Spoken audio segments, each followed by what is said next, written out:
fans. With us today, he is the owner, operator, 5 years running of one of the baddest no prep media groups known to man. Ladies and gentlemen, coming to us from Ohio, I give to you Ohio Grudge Racing's Josh Robertson. How's it going, my man? Good. Thanks for having me on. You bet, man. It's an honor to have you on here on the E's and B's podcast on this beautiful Friday. Of course, we know you've been a very busy man these last couple of weeks, and we definitely got a lot of stuff to talk about. But before we do that, we definitely got to tap into you. Are you ready? Yeah. All right. Tell my fans and listeners out there, Josh, how did you get your start in the no prep media racing world? Kind of by accident.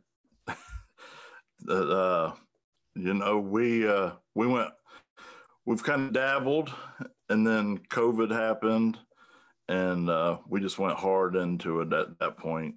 Tracks were shutting down, street racing was great, and I needed something to do to fill all these gaps time, and we just decided to go hard into it. Once we got a little bit of a response, we knew we were onto something, and then out of just dumb luck, actually ended up selling a fair amount of footage to Pilgrim Studios for Discovery Channel, and that really kind of did two things for us: catapulted us and got our presence out there, but also, and guys, why are you doing this? I still hear about it. Created some haters, and I just want to say, come here and give me a hug, all of them. We're just going to have fun together. That's all. Yes, I agree.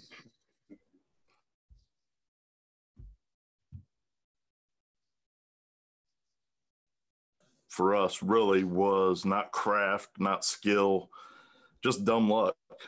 And but with any opportunity, even though it wasn't a huge one per se, but it was still an opportunity. It still got us some recognition.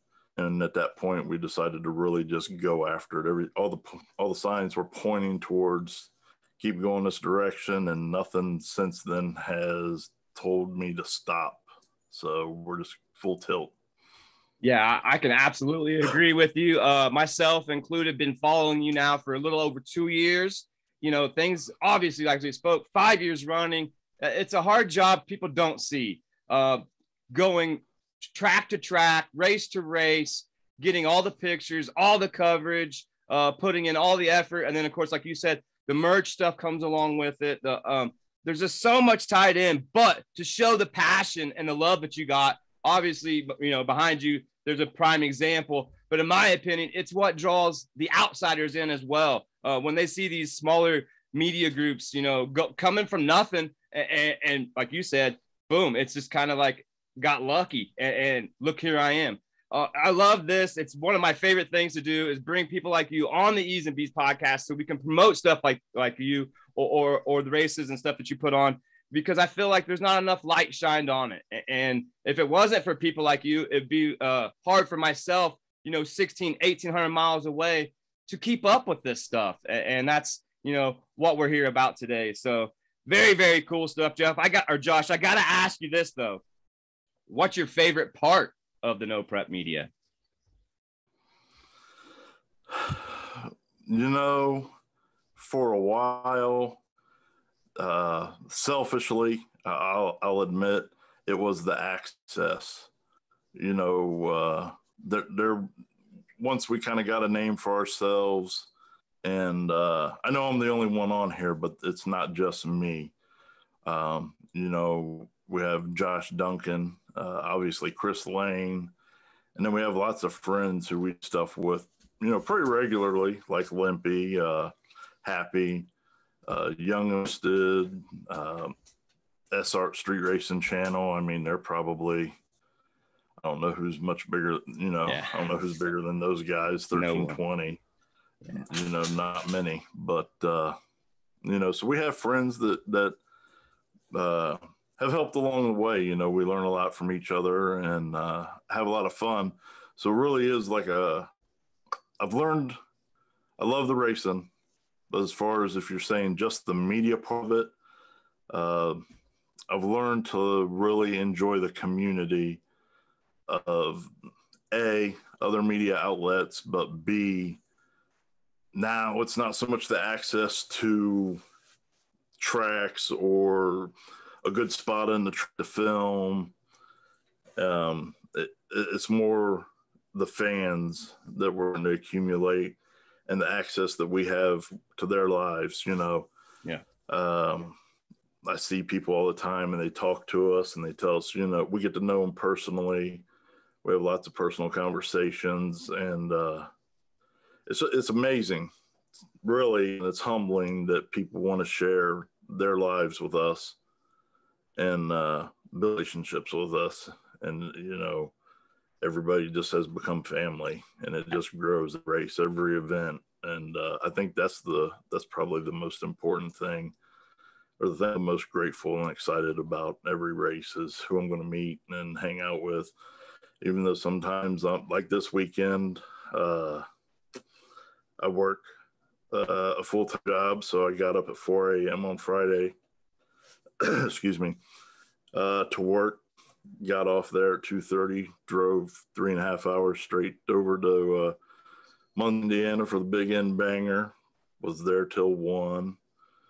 Drove from there down to Warren the Woods at Brown County. Got there at 4 o'clock in the morning.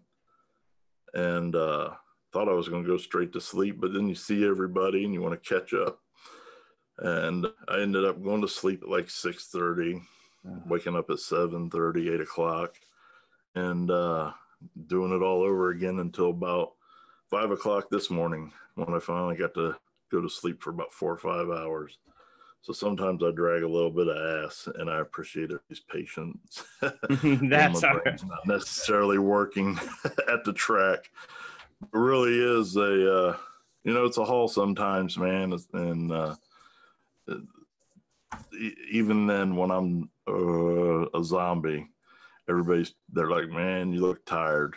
And they hang out and talk to me anyways, and I appreciate that. Well, I think it's the family atmosphere as you spoke. And I think, like I said, you're growing and growing, and it's awesome to see what you got going for you. But I got to ask you this. There's always a flip side of this story. What's your least favorite part of it? Of the media side, if you follow along, you've seen there's been some stuff here recently. I pretty much, I haven't learned to keep my big mouth shut all the time.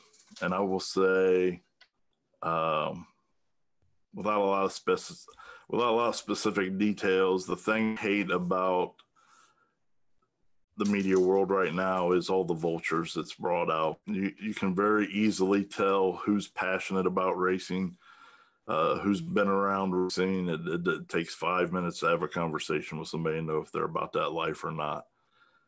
There's some people out there who see a financial opportunity, and that's pretty disgusting to me. I can agree with you. Verbalizing it, so for some people, it is a business per se, or could be a business, and there definitely is money that could be made. But man, I just like sharing experiences with everybody and having fun. And I understand how difficult it is. Like you said earlier, we were talking about traveling. There's a huge cost of traveling, and it's sometimes you can't afford to drive cross country with your family to one of the baddest races there is, and you could easily spend $500 to $1,000 even on a cheap weekend of doing that. But you can watch it on YouTube, a week or so later, or now guys on live. You got guys like Limpy or Pennywise. We go live sometimes, So you got guys going live and you can watch it as it's happening now. Technology is just really like crazily advanced in the last 2 years in that respect, and the quality is phenomenal. So I like to see the guys who are dedicated to it for the right reasons. If there are any rewards that come of it, be the ones that reap that, and not the scumbags. Vultures. Yeah, we got you. Yeah. Vultures. Yeah. Yes. Yeah. All right. So, Josh, let's switch gears here just a little bit. As we always do here on the E's and B's, of course, we're a breakfast-related podcast, and we have a famous question we ask every single interviewee we have on. I got to know, you're making breakfast tomorrow for any celebrity or racer out there. Who you making it for and what you having? Man, that's a tough one. I'm not really big into the, I never have really been like a person who gets starstruck. I've been fortunate enough, I guess, to be even though I'm not a successful person, I've been around a lot of successful people. So, you know what? If we're going to have anybody who was coming to have breakfast with me, I'll tell you who I'm the biggest fan of is, and I don't even know his name, but it's about a 7 or 8 year old kid I met in Kentucky as I was sitting down taking a break in between rounds, and he just walked up as casually and as friendly as he possibly could and started talking to me about racing with this incredible knowledge of the racers, the local racers at that. I can't remember which event it was. It was at US 60, but it was Battle of the Asphalt, Quinn's race. And he just walks up as casually as possible, like we've known each other for our whole entire lives. And he starts talking to me about all the racers and giving me all these amazing stats and information. And then the next thing you know, he asked me if I'm on TikTok. And I said, of course I'm on TikTok, buddy. And I said, here, let's make a TikTok together real quick. And we did. And he says, let me see your phone. And then he takes my phone and he subscribes me to his YouTube channel, his TikTok, his Facebook. So not only did he come over and educate me and quite frankly mesmerize me, he hustled me. That's awesome. That is awesome. And he's probably my favorite person right now.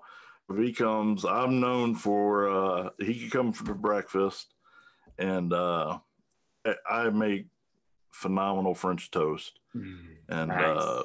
So that's what we have. I'll make him my French toast and bacon, and we'll just have some good old times, and yes. I'll learn some more from him because that's such an awesome story in so many ways. That's so good. Yes, I would love to have breakfast with you guys. How about this one, Josh? This is another famous one. If you could have any superpower out there, what superpower would you have?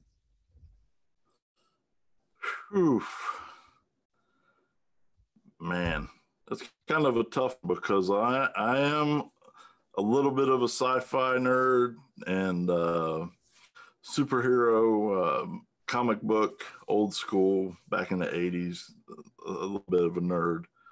And man, I've had this conversation a lot of times, and I think generically I always go back to flying. Yeah, I could agree with you. We get a lot of places a lot faster, see a lot more things, that's for sure. Another good one, of course, is mind reading, so you would know what's going on beforehand and stuff like that. But awesome stuff. All right, Josh, let's jump back into a little bit more of the racing talk, and then of course how we do here on the E's and B's. We'll be turning the table over to you at the end so you can promote this amazing race we got coming up this weekend and everything else you got going in your schedule this year. But we got to know this. If you could change anything about no prep racing, what would it be? If I change anything about no prep racing, what would it be? I would I would change I would change the fact that publicly in our society, we don't have city streets dedicated to street racing. Nice. To make it safer, a little more organized, remove some of the criminal element per se, just speaking on the topics that they typically speak on. Because first and foremost, that's my passion. That's what got me into racing at a young age. I know this world is different. I'm 40. I'm about to be 47, so I know today's standards are a little different. But I remember being 8 and 9 years old and being out to 2 and 3 in the morning, getting drug around places, street racing, and sometimes it would have been on a Wednesday, sometimes it'd be on a Friday. It was every Friday and Saturday back then. We didn't have game consoles and all that crap, so people actually left there to go do stuff. And yeah, man, that's where I want to. That's what I'm going to do once I'm back to racing primarily, and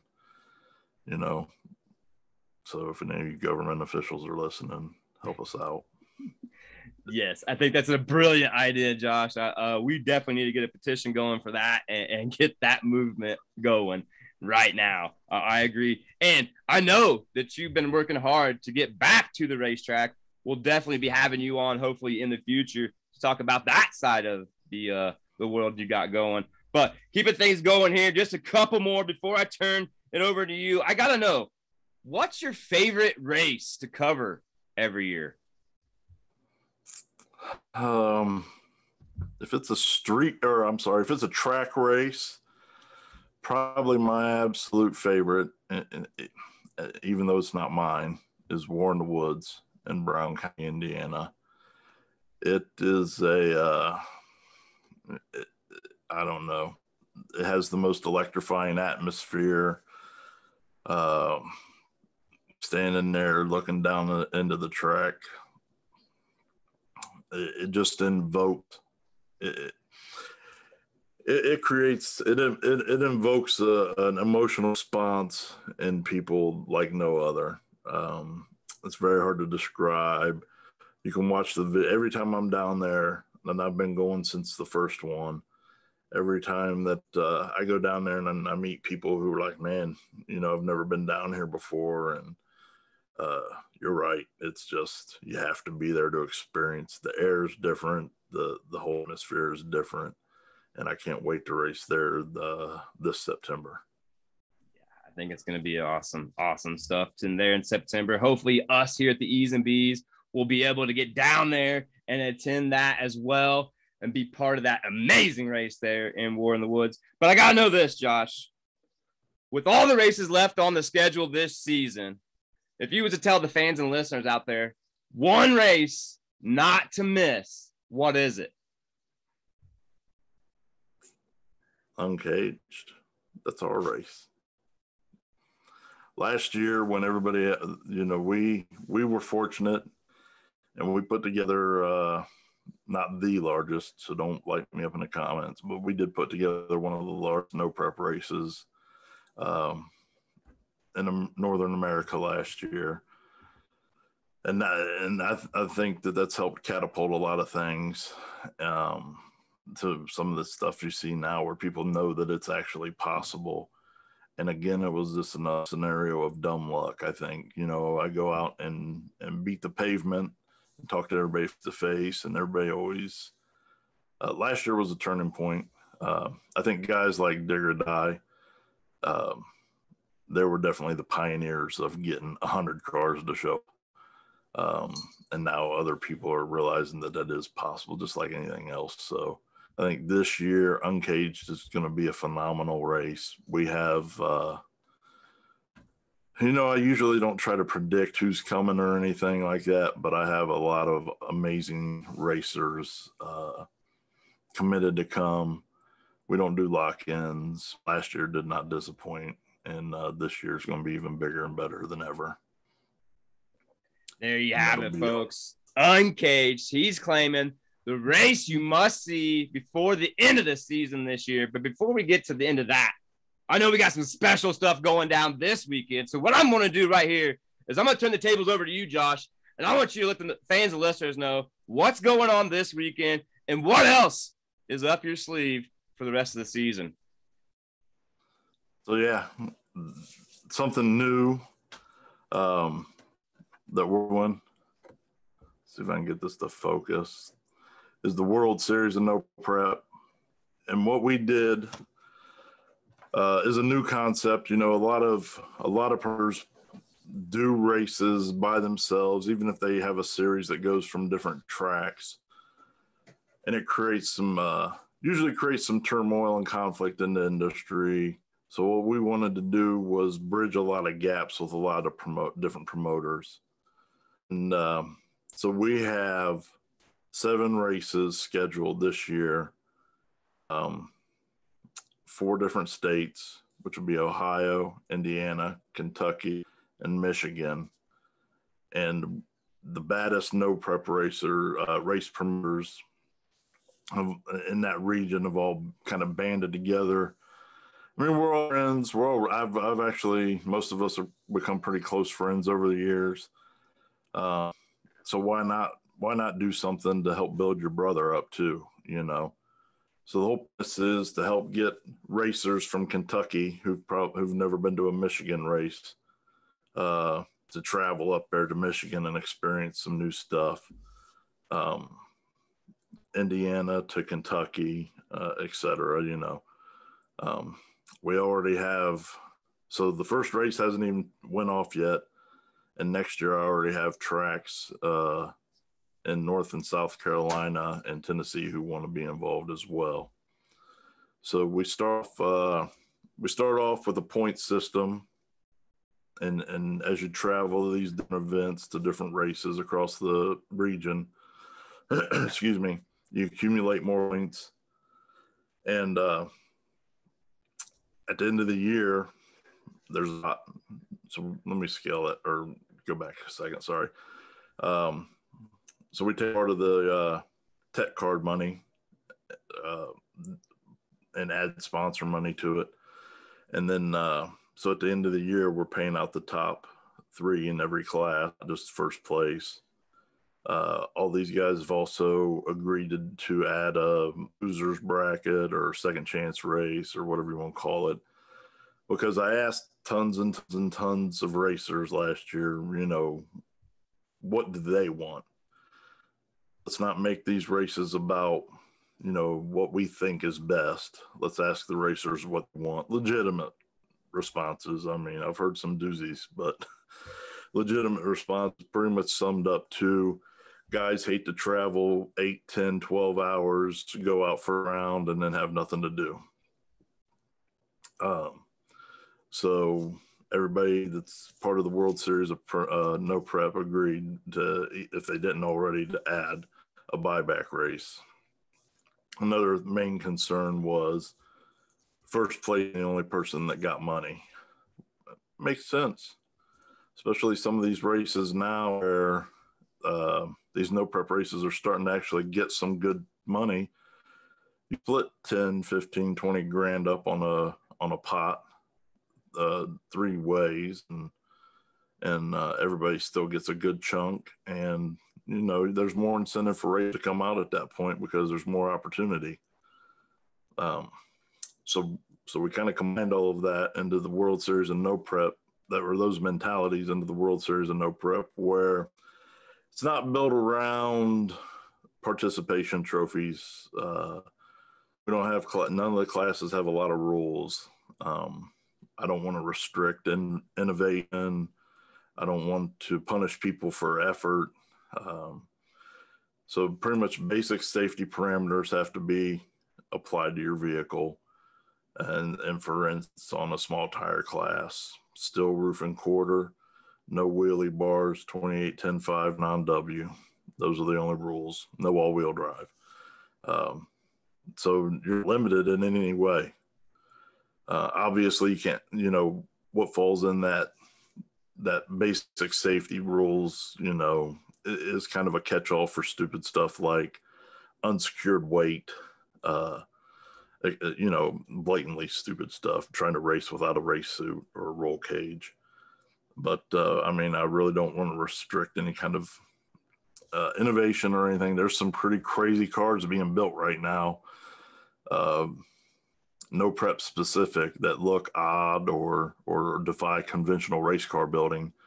And I want to welcome those kind of people because I want to see it. I want to see who's fastest, who's smartest, who's going to do the most with the least, etc. And I want to reward that. You know, I feel that innovation should be rewarded, and not, to be frank, scoffed by people who don't understand it or are typically lazy and don't want to step their game up as well. So it's pretty wide open. All the classes are, and should be a really great slugfest for a bunch of cash, not only across all of the events, but at the end, you know, a handful of people are going to get a big payday. We've got some great sponsors on board already. Stripper Glitter, who's donating products to the first place winner of each race. So every race gets some products from them. Our buddies at Whole Shot, our Hot Shot Secret, doing the same thing. They're giving prize packs to the first place winners of each class for all those 7 races. So it's 21 winners getting prize packs. We got a new sponsor, D's Nuts, who are giving away their awesome lug nuts to each winner. And then at the end, we'll gather a lot more prizes, you know, to pay out the point series champions, along with a ton of cash. But you know, one of the things I don't like about, personally, you know, you talk to a company and you get them to give you a couple bucks to give to the racers, which is cool. Racers need money, but they also need parts and products. Every racer is going to use oil, transmission fluid, etc. Every no prep racer can use prep, lug nuts. So that we're kind of gearing towards trying to get more prizes on top of cash and make them stuff that racers can actually use to either maintain or better their program. Hint to all you sponsors out there listening. Yeah. Ding. Add the sound effect. Yeah. Ding.